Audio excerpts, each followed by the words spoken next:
Vous connaissez le proverbe, quand tu vas voir un film Marvel au cinéma, jusqu'à la fin du générique, tu resteras. Car il y a toujours des bonus pour les fans et Les Éternels ne fait pas exception avec 2 scènes supplémentaires. Voici donc ce qu'il faut en retenir, avec des spoilers partout, bien évidemment. Numéro 1, un invité surprise. À la fin du film, on pense que les Éternels ont gagné. Mais en fait non, car Arishem n'a pas dit son dernier mot et il fait disparaître quelques-uns d'entre eux, dont Cersei et Phastos, dans la galaxie. Les autres vont donc devoir partir à leur recherche et ils pourront compter sur 2 nouveaux personnages qui débarquent dans leur vaisseau en affirmant que leurs amis sont en danger, mais qu'ils savent où ils se trouvent. Parmi eux, Eros alias Star Fox, qui n'est autre que le frère de Thanos. Ce qui n'est pas évident au premier abord vu qu'il n'est pas violet et possède une apparence humaine. Et les traits d'Harry Styles, ex-star du groupe One Direction, vu notamment dans Dunkerque de Christopher Nolan. Un acteur qui compte déjà de nombreux fans, et ça tombe bien pour jouer ce personnage de séducteur doté de nombreux pouvoirs, dont le contrôle des émotions. Dans les comic books, Eros, ou Star Fox, est lié aux Avengers et à l'univers de Captain Marvel entre autres, donc les possibilités sont nombreuses pour le revoir sur grand écran et il ne faudra pas forcément attendre une suite des Éternels.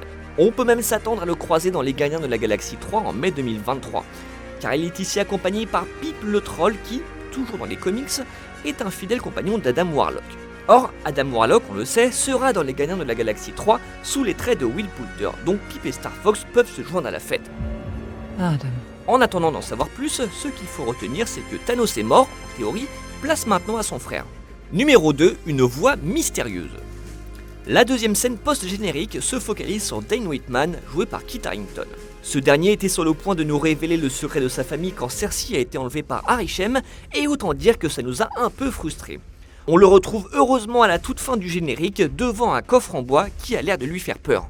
Pas parce qu'il redoute les échardes, mais à cause de ce qu'il contient, une impressionnante épée qui réagit étrangement lorsqu'il approche la main, alors qu'on peut lire l'inscription « La mort est ma récompense » sur le couvercle. Grosse ambiance. Et cette arme, c'est l'épée d'ébène, également appelée glaive d'ébène. Gravée dans une météorite et enchantée par Merlin, elle appartient à la base à Sir Percival de Scandia qui, dans les comic books, est l'ancêtre de Dane. S'il s'en empare, Dane deviendra donc Black Knight ou le Chevalier Noir, et grâce à cette épée, il pourra notamment dévier les attaques et être immortel, mais il risque également de sombrer dans la folie, donc on comprend qu'il hésite. Next time I see you, you'll be all in black. Surtout qu'une voix hors champ lui demande s'il est bien certain de son choix avant que la scène ne se termine.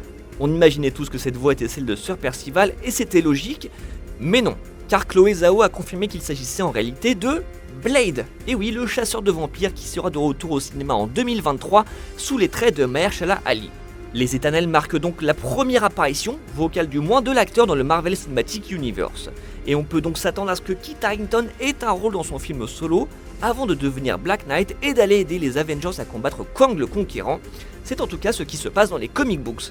Et dans la mesure où Kang est apparu dans la saison 1 de Loki, qu'il doit revenir dans Ant-Man 3 et qu'on l'annonce comme le grand méchant de la phase 4 du Marvel Cinematic Universe, il y a des chances pour que cela se produise.